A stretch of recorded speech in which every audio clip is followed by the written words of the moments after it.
할렐루야. 네, 오늘 부활절 예배 오신 여러분 다시 한번 환영하고 축복합니다. 우리 한 번 더 옆분에게 인사할까요? 잘 오셨습니다.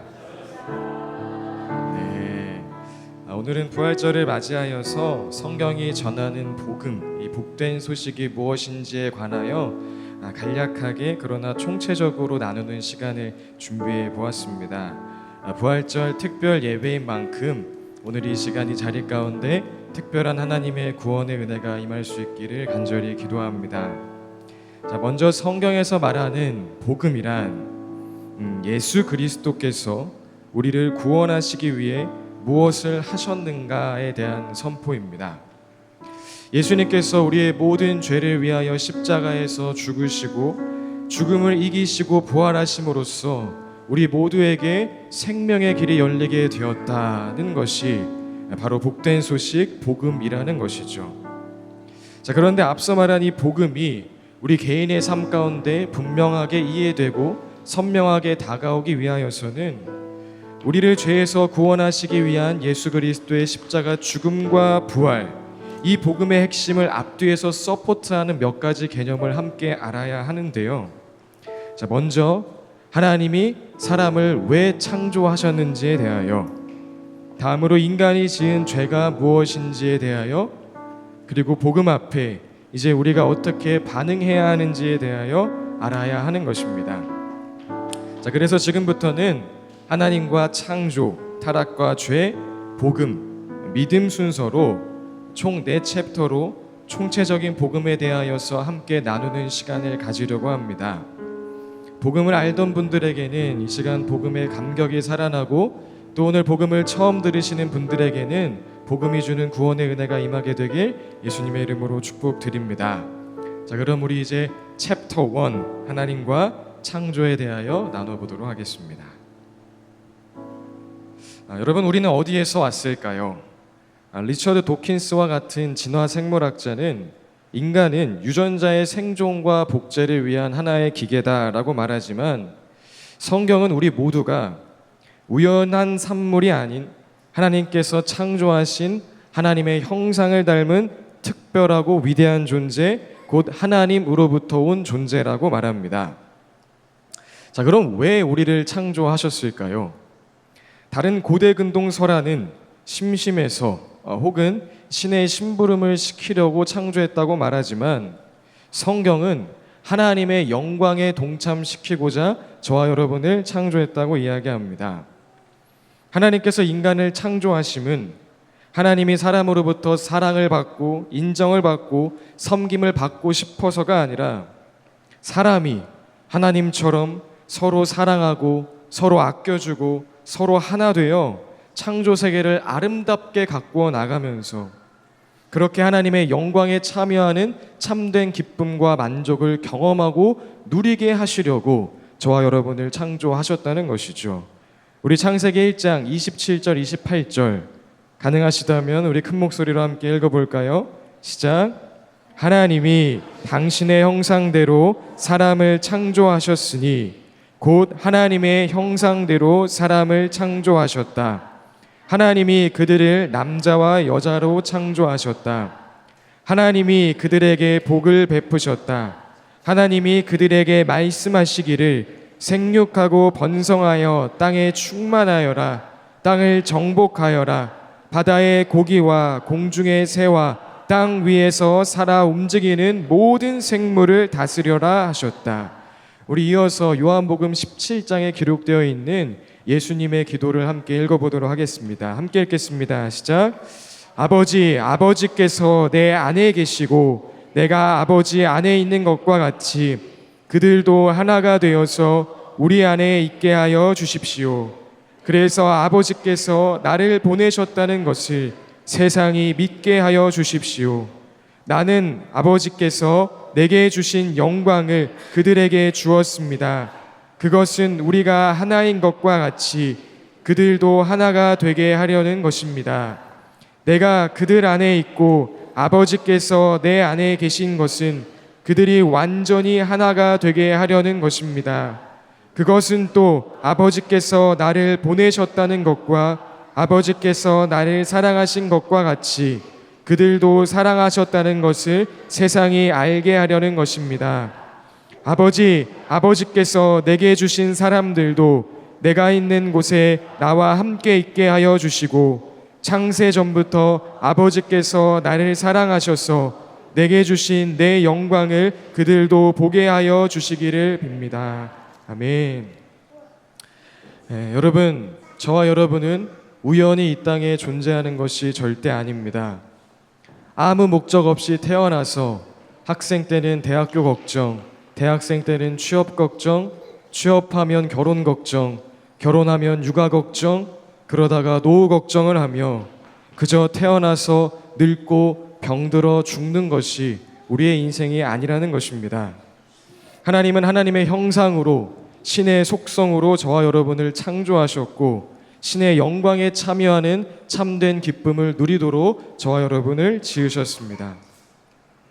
즉 우리가 원래 살아가야 하는 삶은 하나님처럼 서로 사랑하고 서로 아껴주고 서로 세워주고 서로 용서하고 서로 하나 되어 하나님께서 만드신 이 세상을 가장 아름답고 멋지게 가꾸어 나가는 삶이라는 것입니다. 잡히지 않는 만족과 행복을 쫓아다니는 삶이 아니라 하나님의 영광에 참여하는 참된 기쁨과 만족을 아는 삶, 또 잡을 수 없다는 것을 알고 삶의 의미에 대해서 눈 감고 목적 없이 방향 없이 그저 방황하는 삶이 아니라 하나님의 영광에 참여하는 기쁨과 만족을 누리는 삶, 그것이 우리가 원래 살아야 하는 삶이라는 것이죠. 자, 이와 같이 하나님의 창조 목적대로 사는 삶, 곧 가장 아름답고 행복한 삶을 살아가는 저와 여러분 되시길 예수님의 이름으로 축복드립니다. 우리 그 기대를 가지고 이 시간 이것이 영원한 삶 함께 고백했으면 좋겠습니다. 이 찬양의 가사처럼 또 앞서 저희가 나눴던 것처럼 지어진 그대로 우리가 살아갈 수 있다면 얼마나 행복하고 좋을까요? 그런데 우리가 마주하고 있는 세상은, 특히나 내 삶은 누군가를 사랑하고 아껴주는 것보다 누군가와 나를 비교해야만 하고 누군가와 경쟁해야만 하고 나를 증명해야 하는 삶을 살고 있지 않습니까? 왜? 뭐가 문제인 걸까요? 성경은 그 근본적인 원인을 죄에서 찾습니다. 그리고 우리가 그 죄인이기 때문이라고 이야기합니다. 그럼 사람들은 이렇게 이야기합니다. 내가 무슨 잘못을 저질렀다고 나한테 죄인이라고 하는 거야? 내가 도둑질을 했어? 살인을 했어? 아니면 불륜을 저질렀어? 맞습니다. 그런 관점에서라면 여러분들은 죄인이기보다 의인에 가깝습니다. 그러나 성경이 말하는 죄는 그것보다 더 깊고 근원적인 것을 가리키고 있습니다. 성경이 제시하는 죄의 관점을 조금 더 자세히 이해하고 쉽게 이해하기 위해서 팀 켈러 목사님이 드신 예시가 굉장히 인상 깊어서 가져왔습니다. 한번 읽어보시겠습니다. 시작. 여기 어떤 여성이 있다고 하자. 그녀는 한 명의 아들을 둔 가난한 과부다. 그녀는 아들에게 언제나 진실을 말하고 열심히 일하며 가난한 사람을 도우라고 가르쳤다. 그녀는 돈을 적게 벌지만 근근히 저축해서 아들을 대학에 보낸다. 그런 아들이 졸업을 하고서는 다시는 엄마에게 말을 걸지 않는다고 상상해보라. 때때로 크리스마스 카드는 보내지만 엄마를 찾아가지는 않는다. 엄마가 전화해도 받지 않고 편지를 보내도 답장도 없다. 그는 엄마와 말하지 않는다. 그러나 그는 엄마의 가르침대로 살고 있다. 정직하게 근면하게 남을 도우면서 말이다. 우리는 과연 이런 상황을 받아들일 수 있을까? 앞서 살펴본 것처럼 이 아들이 아무리 엄마의 가르침대로 선하고 정직하고 성실하게 산다고 해도 우리는 그 사람이 엄마의 관계를 끊고 엄마를 무시하고 살아간다면 우리는 그를 선한 사람이라고 부를 수 있을까요? 아마 없을 겁니다. 성경이 말하는 죄는 이런 것입니다. 내게 은혜를 주신 분을 무시하면서 살아가는 것, 그것이 성경이 말하는 본질적인 죄라는 것입니다. 오늘 이왕 오셨으니까 외국어 하나 배워가시죠. 성경에 기록될 당시에 기록되었던 헬라어이고요, 우리가 앞서 살펴본 죄를 헬라어로 이렇게 씁니다. 발음하자면 하마르티아라고 합니다. 한번 같이 발음해 볼까요? 시작. 하마르티아. 정확하십니다. 이제 여러분들은 주변에 교회 가서 뭐 했어? 물어보면 가서 헬라어 배웠어. 이렇게 말씀하실 수 있게 된 겁니다. 이 뜻을 조금 직역해 보겠습니다. 이건 죄라는 뜻도 있지만 정확히 말하자면 관역을 빗나갔다, 목적에서 벗어났다라는 뜻입니다. 다시 말하자면 성경이 말하는 죄는 도덕적인 잘못을 말하는 게 아닙니다. 성경은 처음부터 기록될 당시부터 꾸준히 한결같이 하나님과 관계없이 살아가는 그 상태 자체를 죄라고 설명하고 있는 것입니다. 우리가 마주하고 있는 경쟁과 비교 의식들, 우리의 삶은 그런 죄의 결과라고 할 수 있습니다.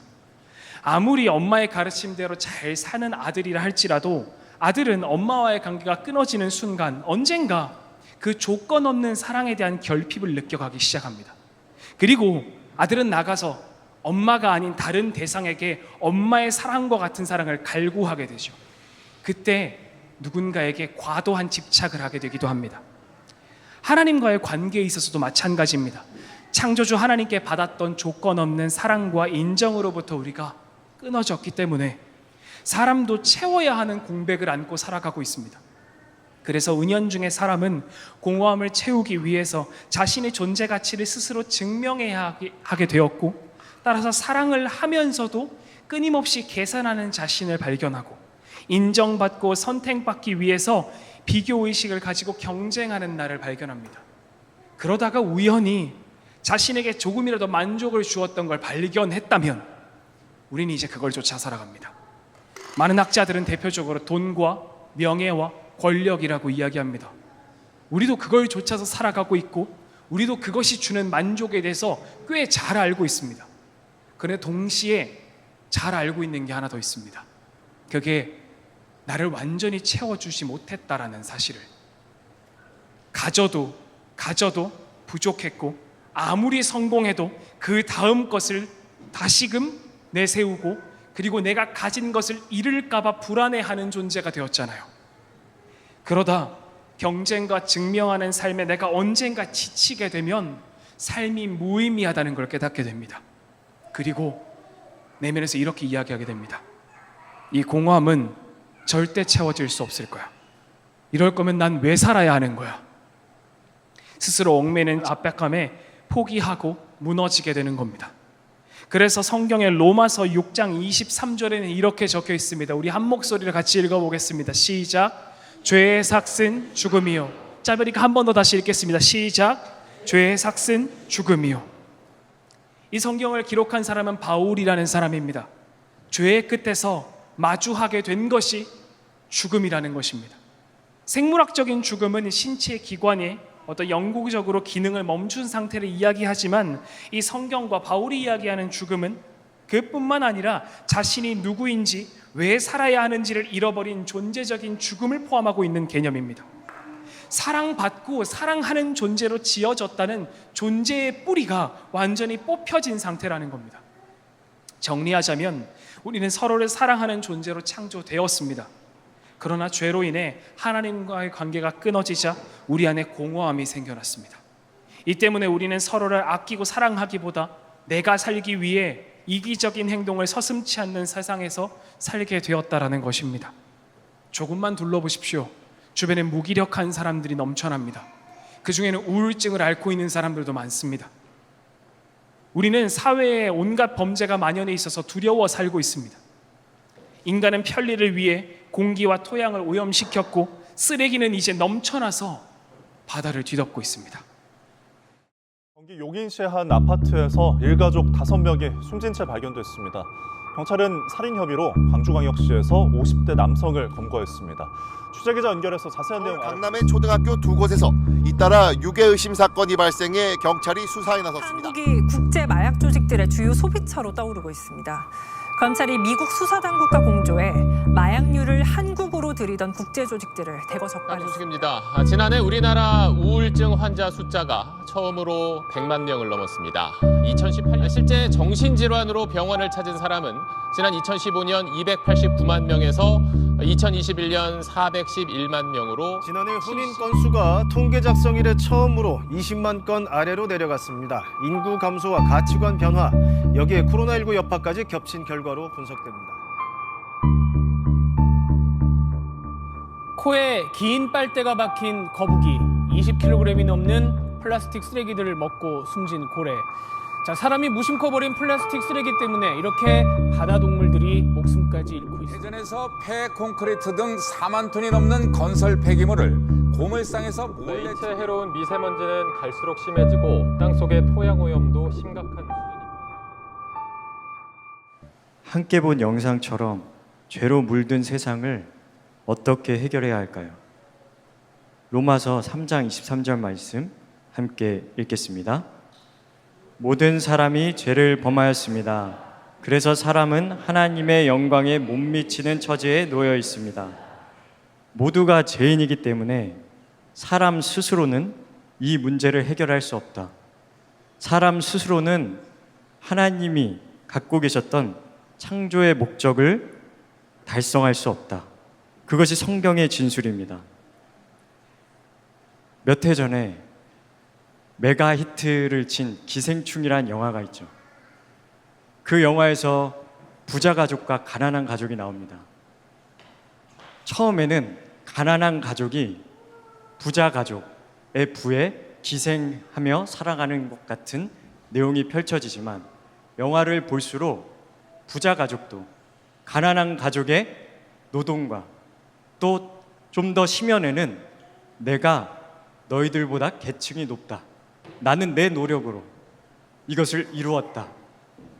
자신을 긍정하기 위해서 남들의 실패, 무력함, 게으름 같은 것들을 그들의 자존감을 위해서 찾아서 그것을 자존감으로 사용하는 그런 현상을 보여준 영화가 기생충입니다. 그런데 그 영화는 해결책을 제시하지는 못합니다. 왜냐하면 그 누구도 어떤 사람도 그 비교 가운데 자유할 수 없기 때문입니다. 그래서 하나님께서 우리에게 하나님의 외아들 예수 그리스도를 이 땅에 보내셨습니다. 우리를 벌하러 오신 것이 아니라 우리를 살리려고 예수님을 보내셨습니다. 그리고 잘 알려진 이야기처럼 예수님은 우리 모두의 죄를 그 죄값을 대신 치르시기 위해 십자가에서 죽으셨고 부활하셨습니다. 예수 그리스도의 십자가 죽음이 하나님의 공의와 사랑, 하나님의 정의와 사랑을 모두 만족시켰다, 그런 말이 있습니다. 공의를 만족시켰다, 정의를 만족시켰다란 말은 하나님은 정의로우신 분이기 때문에 죄인을 반드시 벌하셔야 하는데 그것을 그냥 넘어가면 그것은 정의로운 하나님이 아니죠. 그런데 하나님께서는 또 사람을, 죄인인 사람을, 남을 이용해서 자존감을 세워야 되는 이 현실 가운데 빠져있는 사람을 사랑하셔서 살리시기 위해서 우리를 포기하실 수 없었습니다. 그래서 십자가로 그 공의와 그 정의와 사랑을 모두 만족시켰다, 그런 얘기가 있죠. 완전히 틀린 얘기는 아니지만 이것은 그렇게 깔끔한 거래는 아닙니다. 죄 없는 자에게 죄값을 치르게 하는 것이 정의로운 일일까요? 죄가 없는 예수님을 십자가에서 죽게 하신 하나님의 사랑에 대해 노진준 목사님께서 전하신 메시지가 인상 깊어 그 내용을 나누겠습니다. 구약에 의하면 자기 집 동물이 이웃집 사람을 물어서 해를 가하게 되면 그 동물은 죽어야 됩니다. 그런데 그 동물의 주인이 자기 동물을 사랑해서 많은 돈으로 보상해주면 그 동물을 살릴 수도 있습니다. 이걸 속량이라고 합니다. 그런데 자기 집 강아지가 이웃집 사람을 물어서 그 강아지가 죽어야 되는데 그 강아지 대신에 주인이 죽겠다고 한다면 그것이 사랑이라고 할 수 있습니까? 더 나아가 강아지를 살리기 위해서 주인이 자기 아들을 죽게 한다면 그걸 아름다운 희생이라고 할 수 있습니까? 목사님은 이렇게 질문하시면서 예수 그리스도의 십자가는 아름다운 희생, 고상한 사랑이라기보다 오히려 미친 짓이라고 하셨습니다. 이처럼 예수님께서는 누가 보더라도 박수 칠 만한 멋스러운 명분으로 십자가에서 죽으신 것이 아닙니다. 로마서 5장 7절, 8절 말씀 함께 읽겠습니다. 의인을 위해서라도 죽을 사람은 거의 없습니다. 더욱이 선한 사람을 위해서라도 감히 죽을 사람은 드뭅니다. 그러나 우리가 아직 죄인이었을 때 그리스도께서 우리를 위하여 죽으셨습니다. 이리하여 하나님께서는 우리들에 대한 자기의 사랑을 실증하셨습니다. 함께 읽은 말씀과 같이 의인을 위해서 또 선한 사람을 위해서 죽는 사람은 드물지만 있습니다. 멋진 명분을 위해서 자기 목숨을 내거는 사람들은 드물지만 있습니다. 그러나 죄인을 위해서 죽는 사람은 찾아보기 힘듭니다. 누군가가 남들이 다 손가락질하는 죄인을 위해서 죽는다고 한들 그 죽음을 아름다운 희생이라고 하는 경우는 더더욱이나 없습니다. 오히려 미쳤다고 할 것입니다. 그것이 상식적입니다. 우리를 향한 예수 그리스도의 사랑은 하나님께서 알려주시지 않으면 사랑이라고 부를 수 없는 사랑입니다. 어떤 것으로도 끊을 수 없는 지독한 사랑입니다. 하나님께서는 이 이해할 수 없는 사랑으로 죄의 문제를 해결하셨습니다. 하나님의 형상으로 지어진 인간이 자기의 존귀함을, 하나님을 잊어버리고 남들과의 비교 속에서 자기 자신의 존재감을 찾으려고 하는 그 죄의 수렁에서 우리를 구원하시는 그런 길이 열렸습니다. 마지막으로 이 복된 소식이 사로잡은 한 사람, C.S. 루이스에 대한 얘기를 짧게 하고자 합니다. 그는 옥스포드 대학의 교수였고 완고한 무신론자였습니다. 당대 최고의 지식인이었죠. 그런데 그가 훗날 자신의 회심에 대해서 고백할 때 이런 얘기를 합니다. 하나님께로부터 도망치려 했지만 결국 붙잡혔다. 하나님의 지독한 추격에 항복한 그는 그 뒤로 복음에 대한 여러 권의 책을 저술하게 됩니다.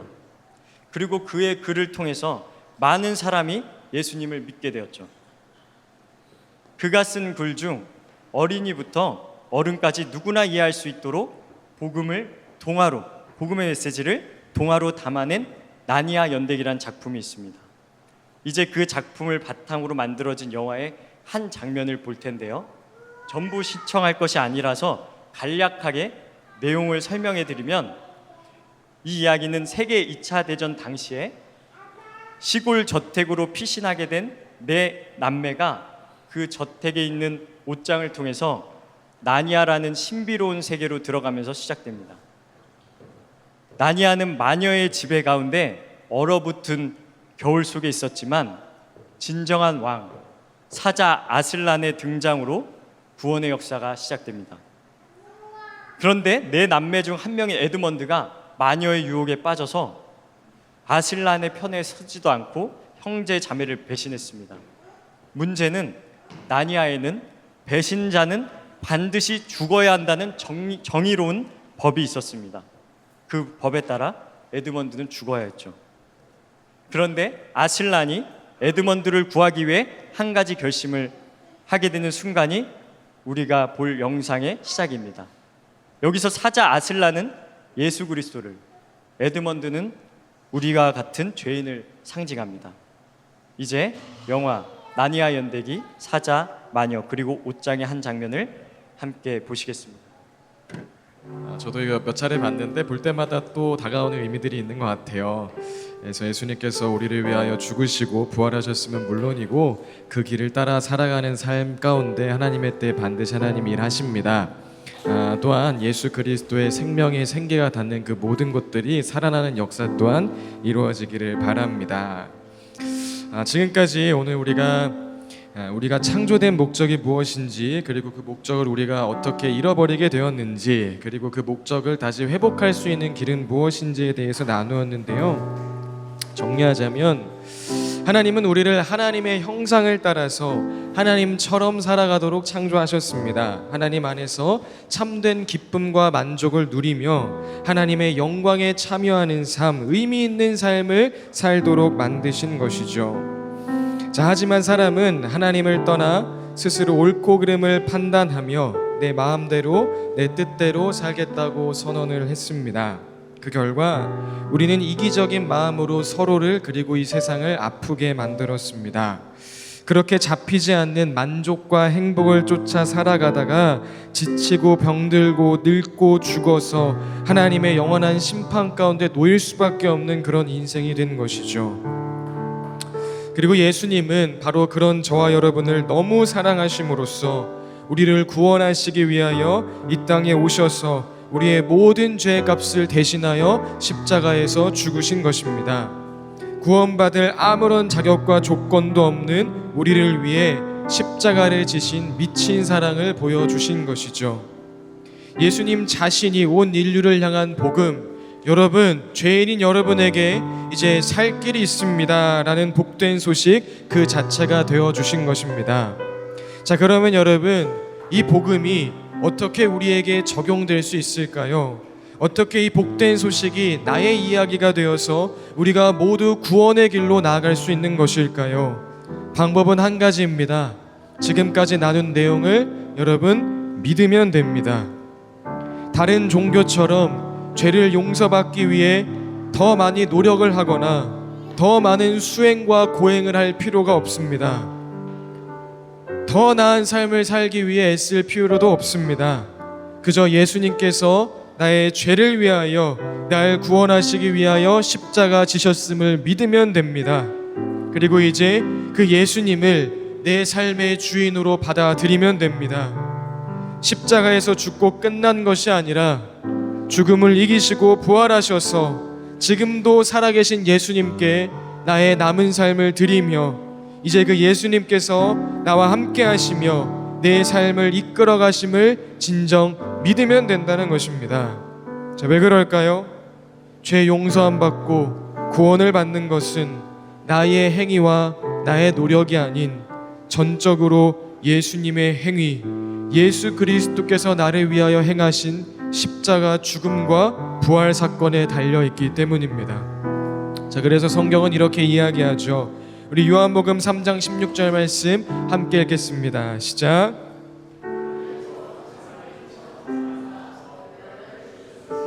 이는 그를 믿는 사람마다 멸망하지 않고 영생을 얻게 하려는 것이다.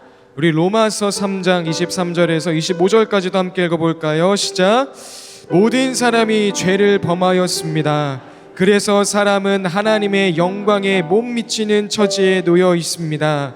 그러나 사람은 그리스도 예수 안에서 얻는 구원으로 말미암아 하나님의 은혜로 값없이 의롭다는 선고를 받습니다. 하나님께서는 이 예수를 속죄 제물로 내주셨습니다. 그것은 그의 피를 믿을 때에 유효합니다. 하나님께서 이렇게 하신 것은 사람들이 이제까지 지은 죄를 너그럽게 보아주심으로써 자기의 의를 나타내시려는 것이었습니다. 요한복음 3장 16절 제가 한 번 더 읽어드립니다. 하나님께서 세상을 이처럼 사랑하셔서 외아들을 주셨으니 이는 그를 믿는 사람마다 멸망하지 않고 영생을 얻게 하려는 것이다.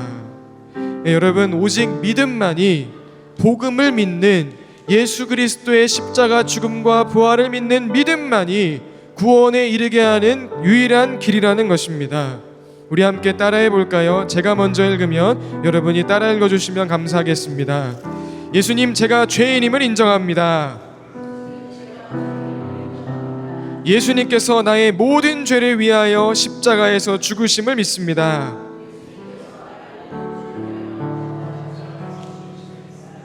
이제 예수님께서 나의 삶의 주인 되심을 믿습니다. 이제 나는 나와 함께 하시는 예수님과 함께 예수님의 인도함을 따라 살아가겠습니다.